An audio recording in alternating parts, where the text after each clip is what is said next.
नमस्कार दर्शकों, आपका आज के इस कार्यक्रम में स्वागत है। मैं हूं आपका होस्ट और आपका दोस्त हर्ष। दर्शकों, आज हमारे साथ मौजूद है हिमाचल प्रदेश हाईकोर्ट के farmer additional advocate general Vivek Singh अत्री जी, जो देंगे आपको, मुझे और हम सबको कानूनी सलाह। सर, आपका इस कार्यक्रम में स्वागत है। Good to see you sir. Thank you हर्ष।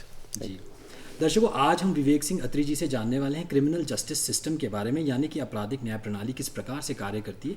और जैसा कि आप लोग जानते ही हैं कि बढ़ती जनसंख्या के साथ अपराध भी बढ़ रहा है। तो सर, आज हम जानने वाले हैं क्रिमिनल जस्टिस सिस्टम के बारे में, और आपसे बेहतर कौन हो सकता है इस बारे में हमें बताने के लिए। तो पहले तो मैं ये जानना चाहूँगा कि आप हमारे दर्शकों को भी समझाएं कि जब हम बात करते हैं क्राइम की, यानी कि अपराध की, तो अपराध को किस प्रकार से डिफाइन किया गया है।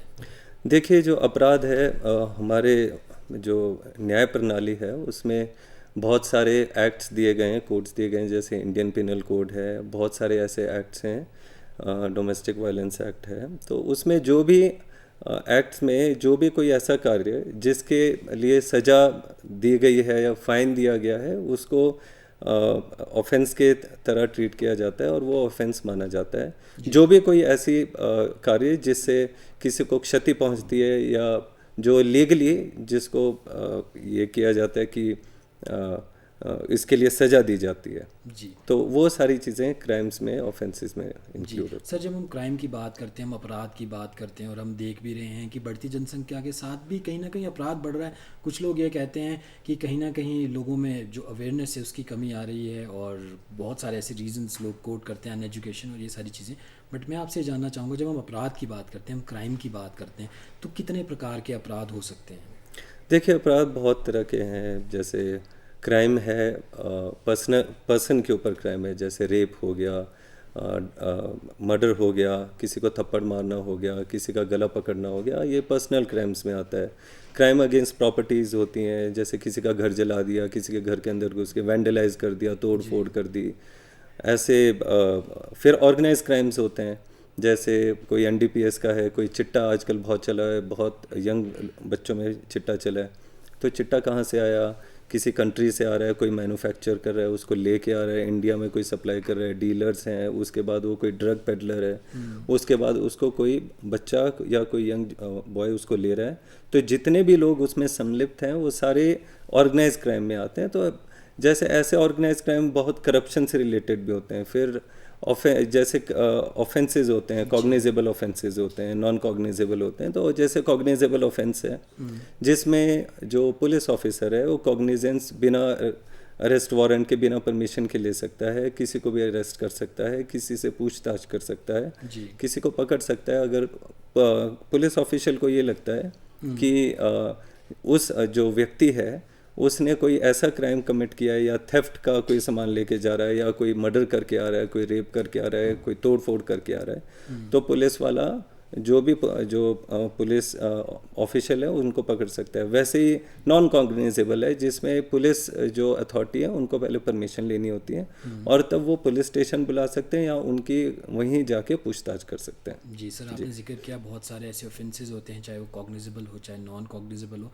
मैं आपसे ये जानना चाहूँगा, कोई भी अपराध, जो हमारे दर्शक भी आपको देख रहे हैं, अगर उनके साथ कोई भी ऐसी घटना घटती है, चाहे चोरी की हो या और कोई अपराध हो, तो वो सबसे पहला कदम क्या उठाएं? वो उस अपराध को रिपोर्ट कैसे करें? रिपोर्ट करने के बहुत सारे तरीके हैं, पर सबसे पहले जैसे हमारे पूरे नेशन में 100 नंबर की एक प्रणाली है, फिर एक सीएम हेल्पलाइन है, नियरेस्ट पुलिस स्टेशन में आप जा सकते हैं।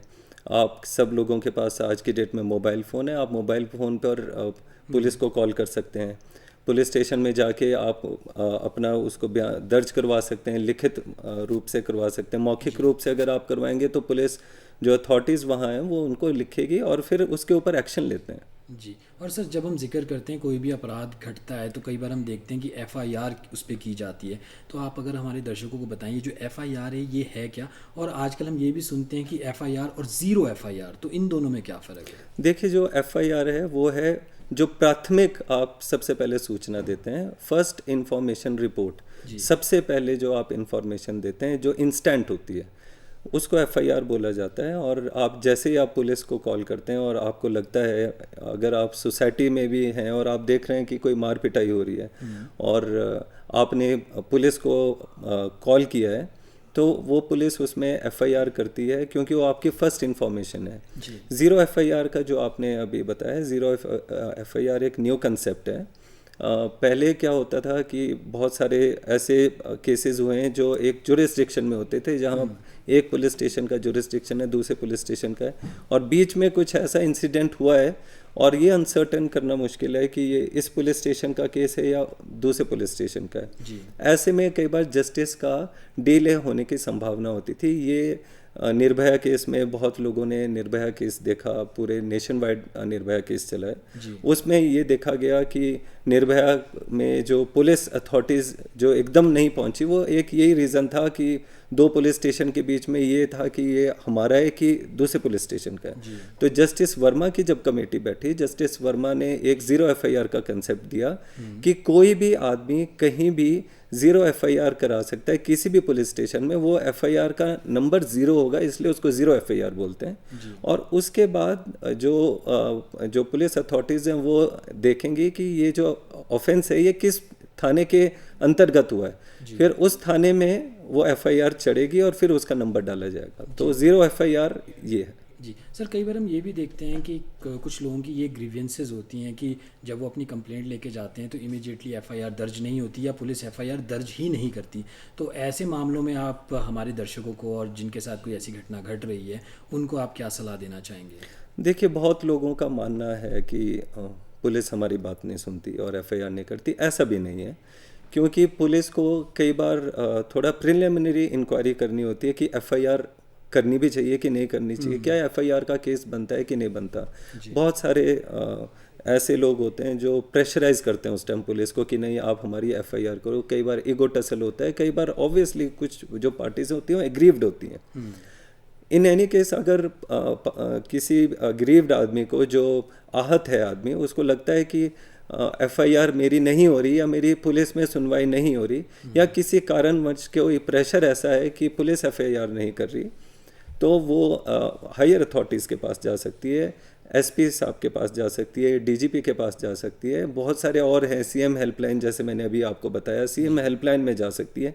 ईमेल के थ्रू किया जा सकता है। अगर आप ईमेल भी अगर पुलिस स्टेशन में डालेंगे तो वो एक ऑफिशियल डॉक्यूमेंट माना जाएगा और पुलिस को एफआईआर दर्ज करानी जाएगी। फिर अगर कोई वुमेन से रिलेटेड केस है तो वुमेन सेल में आप जा सकते हैं, ह्यूमन राइट कमीशंस में जा सकते हैं। ये सारी प्रणालियां ऐसी हैं जो पुलिस में एफआईआर करने के लिए उनको थोड़ा सा प्रेशर क्रिएट करती हैं। जी। विवेक सिंह अत्री जी, आप फॉर्मर एडिशनल एडवोकेट जनरल रहे हैं हिमाचल प्रदेश हाई कोर्ट के, सुप्रीम कोर्ट में आपका काफ़ी एक्सपीरियंस रहा है। कई बार हम ये देखते हैं कि लोग इस वजह से भी अपनी कंप्लेंट लेके आगे नहीं आते कि कहीं ना कहीं उनको एक पुलिस का एक थोड़ा डर भी रहता है। और कई बार ये भी होता है कि कुछ जो केसेस होते हैं, कुछ जो कंप्लेनेंट्स होती हैं वो महिलाएं होती हैं या फिर वो लड़कियां होती हैं, तो वो फिर आगे नहीं आती। तो ऐसे मामलों में क्या पुलिस स्टेशन में एक फ्रेंडली माहौल किस प्रकार से मिल सकता है? नहीं, देखिए, ऐसा भी नहीं है कि पुलिस स्टेशन में एक फ्रेंडली माहौल नहीं होता। डिपेंड करता है, कुछ स्टेट्स में कुछ रवैया अलग होता है। जैसे मैं हिमाचल की बात करता हूँ तो हिमाचल की पुलिस, मैंने अभी तक देखा, हिमाचल की पुलिस बहुत अच्छी है और वो इंस्टेंट एक्शन लेती है। अगर आप कंपेरेटिवली आप दिल्ली में करें, मैंने दिल्ली में प्रैक्टिस किया है, दिल्ली में एफआईआर कराना कई बार मुश्किल हो जाता है। बहुत सारे ऑफेंसेस होते हैं, मार पिटाई के होते हैं। आप यहाँ तो हिमाचल की पुलिस प्रणाली इतनी अच्छी है कि आप अगर एक थप्पड़ की भी एफआईआर करा देंगे तो इंस्टेंट एफआईआर होगी। तो इसमें ऐसा नहीं है। पर कई बार जो पुलिस ऑफिशियल्स होते हैं उनका एक ये एंडेवर भी होता है कि जैसे पारिवारिक मसला है, कोई किसी का पारिवारिक मसला है, किसी का शादी से रिलेटेड मियाँ बीवी में कोई झगड़ा हो गया है, तो पुलिस वालों का हमेशा एक एंडेवर रहता है उस घर को बचाना, उस परिवार को बचाना। तो उसमें वो एक काम से एक कंसीलिएटर की तरह और मीडिएटर की तरह भी काम करते हैं। और इसलिए अगर एफआईआर करा देंगे तो डेफिनेटली वो प्रोसेस चलना स्टार्ट हो जाएगा।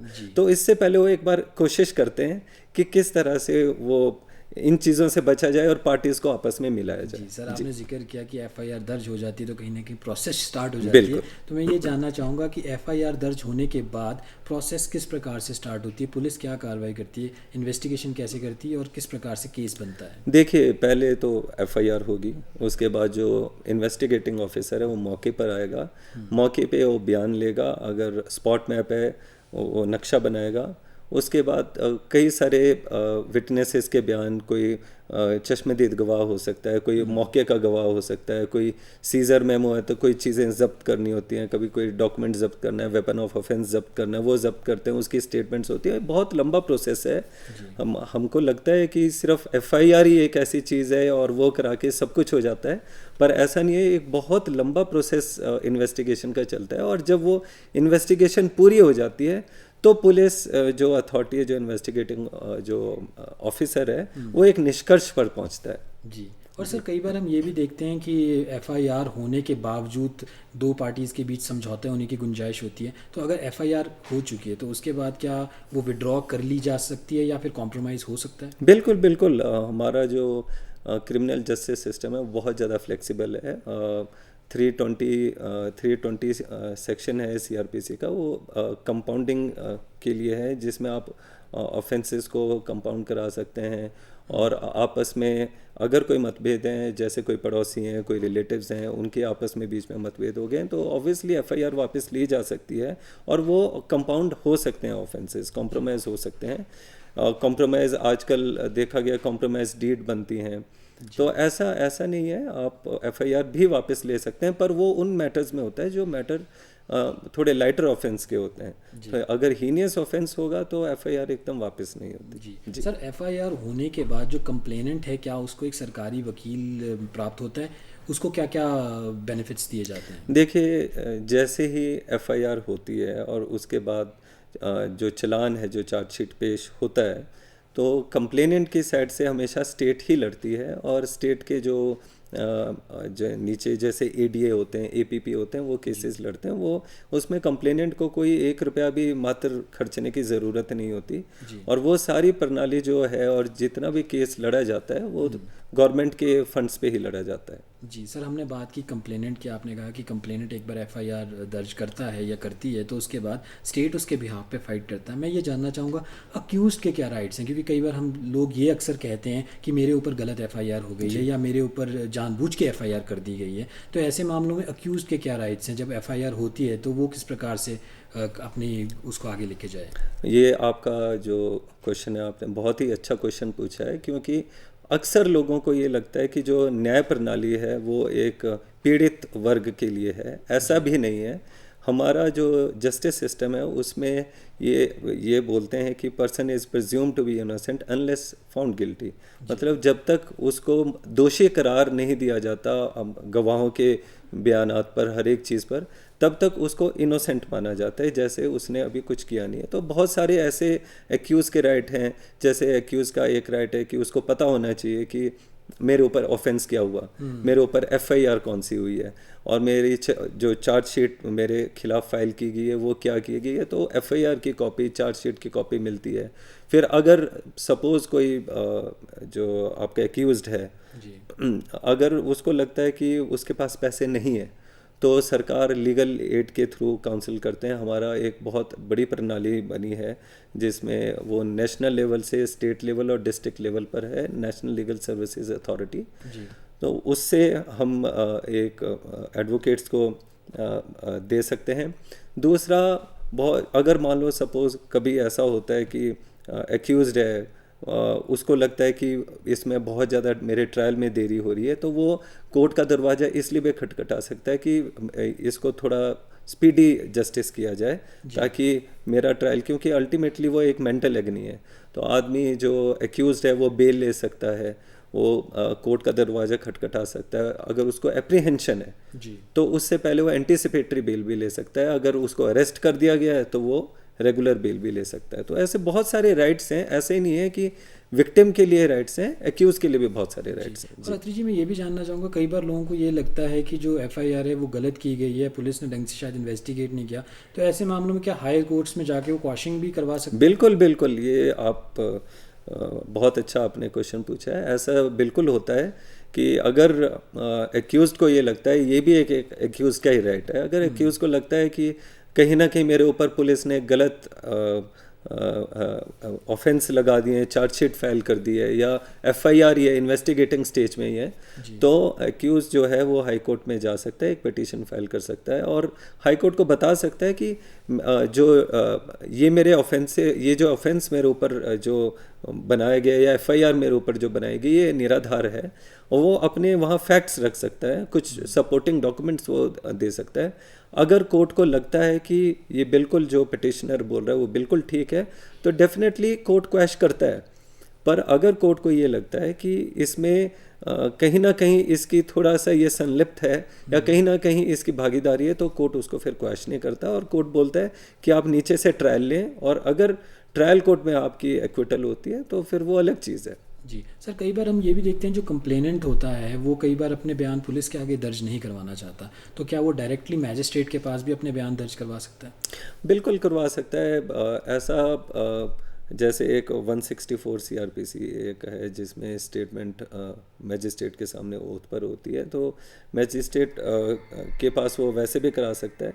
कई बार ऐसा भी होता है कि सुनवाई नहीं होती, तो वो प्राइवेट कंप्लेंट भी डाल सकता है। सेक्शन 200 की एक प्राइवेट कंप्लेंट है, उसको वो फाइल कर सकता है। अगर आपको, जैसे आपने एक क्वेश्चन उस टाइम पूछा था कि अगर पुलिस एफआईआर नहीं करती है तो क्या होता है, तो ये इंटर रिलेटेड है कि वो 156(3) एक सीआरपीसी का प्रोसेस है जहां मैजिस्ट्रेट है वो एफआईआर डायरेक्ट करने के लिए करता है। सेक्शन 200 है, वहाँ एक प्राइवेट क्रिमिनल कंप्लेंट वो डाल सकता है। तो ऐसे बहुत सारे प्रणाली हमारे उसमें जो क्रिमिनल जस्टिस सिस्टम है उसमें दी हैं, जिसमें वो जो कंप्लेनेंट है वो अप्रोच कर सकता है ताकि उसका संज्ञान लिया जा सके। जी, और सर अक्सर हम ये सुनते हैं और हम ये भी पढ़ते हैं कि कई बार केसेस इस वजह से बंद कर दिए जाते हैं कि जो कंप्लेनेंट है वो अपने बयान से मुकर जाता है या जो विटनेसेस होते हैं वो अपने बयान से मुकर जाते हैं। मैं ये जानना चाहूँगा, अगर 164 जैसा कि आपने जिक्र किया, मैजिस्ट्रेट के पास अगर कोई विटनेस या कंप्लेनेंट अपना बयान देता है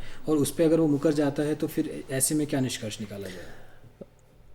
देखिए, वैसे तो अगर कोई कंप्लेनेंट ही मुकर जाता है तो वो एक्विटल के चांसेस उसमें ज़्यादा हो जाते हैं, क्योंकि जो मेन विक्टिम है, जो एग्रीव्ड पर्सन है, वो उसमें से उसको अपने केस से हॉस्टाइल हो जाता है। पर फिर इसमें दूसरा ये भी होता है कि अगर आपने कोर्ट में ऑन ओथ कोई चीज़ बोली है और जो मैजिस्ट्रेट के सामने ये बोल के किया है कि वो बिल्कुल डिस्पोज स्टेट ऑफ माइंड से उसने दिया, वो बिल्कुल उस टाइम उसका दिमाग और उसका सोचने की शक्ति बिल्कुल ठीक थी, उसके बाद भी अगर वो बयान से पलटता है तो कोर्ट उसमें एक्शन भी ले सकती है और पर्जरी भी वो बनती है। जी, और सर आपने जिक्र किया कि जब भी कोई एफआईआर दर्ज होती है तो पुलिस इन्वेस्टिगेशन करने के बाद चार्जशीट फाइल करती है, तो सर चार्जशीट कहाँ पे फाइल की जाती है? और चार्जशीट फाइल होने के बाद एक कंप्लेनेंट होता है और एक जो विक्टिम होता है उसके बयान किस प्रकार से दर्ज किए जाते हैं, और जो अक्यूज्ड होते हैं क्या उसके बयान किस प्रकार से दर्ज किए जाते हैं? हाँ जी, जब हम ट्रायल कोर्ट करते हैं तो जैसे magistrate, judicial magistrate first class है, अगर वो ऑफेंस छोटा ऑफेंस है तो जुडिशियल मैजिस्ट्रेट फर्स्ट क्लास के पास जाएगा, अगर वो बड़ा ऑफेंस है तो डायरेक्टली सेशन जज के पास, या कोई ऐसा क्राइम है जैसे एनडीपीएस का क्राइम हो गया, कोई करप्शन मैटर्स हो गए, तो स्पेशल जज के पास वो जाता है। तो उसके जो ट्रायल कोर्ट उनको बोला जाता है, जिन्होंने वो पूरा ट्रायल करना होता है। पुलिस वाले 173 की रिपोर्ट उसको बोलते हैं, जो चलान होता है उसको वहाँ पेश करते हैं।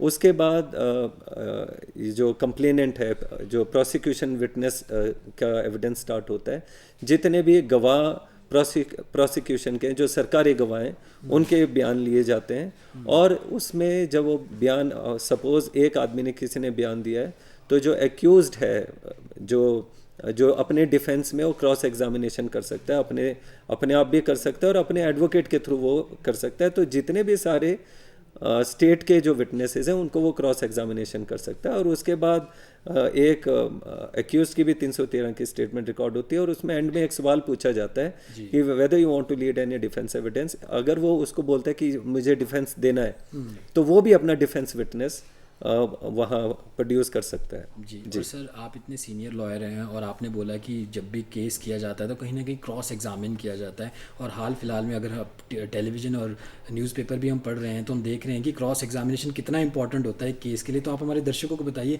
कि क्रॉस एग्जामिनेशन से कैसे आप एक केस को टर्न कर सकते हैं। देखिए, ये एक बहुत बड़ी आर्ट है जो क्रॉस एग्जामिनेशन की है, और क्रॉस एग्जामिनेशन बहुत उसको सीखने के लिए और उसमें एक्सपर्टीज़ करने के लिए आपको बहुत ज़्यादा एक्सपीरियंस की, पढ़ाई की और बहुत ज़्यादा मेंटल डेवलपमेंट की ज़रूरत है। आपका माइंड ट्रिकी होना चाहिए, आपको पता होना चाहिए कि मैंने क्लाइंट से, मैंने जो विटनेस है उससे क्या बात कैसे निकलवानी है। ऐसा क्वेश्चन ना पुट कर दिया जाए कि जिससे वो विटनेस आपका केस ख़राब कर दे। तो एक ये बहुत बड़ी कला है, और इसमें ज़रूर अगर जो काउंसिल है, जो डिफेंस का काउंसिल है, वो ऐसे क्वेश्चन पुट करके कुछ ना कुछ अपने फेवर में निकाल दे, या कोई एक विटनेस को कंफ्यूज कर दे, या एक विटनेस से वो चीज़ निकलवा दे जो उनके क्लाइंट को बेनिफिट करते, तो डेफिनेटली कई बार जो प्रोसिक्यूशन का केस है वो ख़त्म भी हो जाता है और वो खारिज भी हो जाता है। जी। और सर, आपने जैसे कि जिक्र किया कि जब भी केसेस लड़े जाते हैं तो कहीं ना कहीं एक पार्टी जीतती है, एक पार्टी हारती है। तो मैं ये जानना चाहूँगा कि जब भी कोई क्रिमिनल लॉ से जुड़े हुए केसेस जब या तो उसमें अक्विट किया जाता है या कन्विक्ट किया जाता है, तो उसमें अपील किस प्रकार से की जाती है? देखिए, अगर जो कोई भी आदमी है, अगर उसको कन्विक्ट किया जाता है तो उसके बाद एक और ऑर्डर पास होता है, क्वांटम ऑफ सेंटेंस, कि उसको आदमी को सज़ा कितनी मिलनी है। उसके बाद अगर जो जिसको सज़ा हुई है वो उसकी अपील कर सकता है। अगर वो जेएमआईसी से, तो वो ये सेशन जज के पास, एडिशनल सेशन जज के पास जा सकता है, और अगर वो स्पेशल जज से या सेशन जज से हुई है तो वो सीधा हाई कोर्ट में आ सकता है, और वो कह सकता है कि जो मेरी कन्विक्शन हुई है और जो मेरा सेंटेंस दिया गया है वो गलत दिया गया है, ऑन द बेसिस ऑफ कि वो एविडेंस क्या थे और वो एविडेंस प्रॉपरली रीड नहीं किए गए। वैसे ही अगर जो स्टेट है, अगर वो आदमी एक्विट हो गया और कोर्ट ने कहा है उसको बाइज्जत बरी कर दिया गया है, तो स्टेट भी ऊपर अप्रोच कर सकती है और स्टेट बोल सकती है कि जो इनको बरी किया गया है वो गलत किया गया है, क्योंकि जो तथ्य हैं और जो एविडेंस है वो बहुत ज़्यादा स्ट्रांग है। जी। और सर, मैं ये जानना चाहूँगा, जैसे आपने कहा कि या तो आप अक्विट होंगे या तो आप कन्विक्ट होंगे।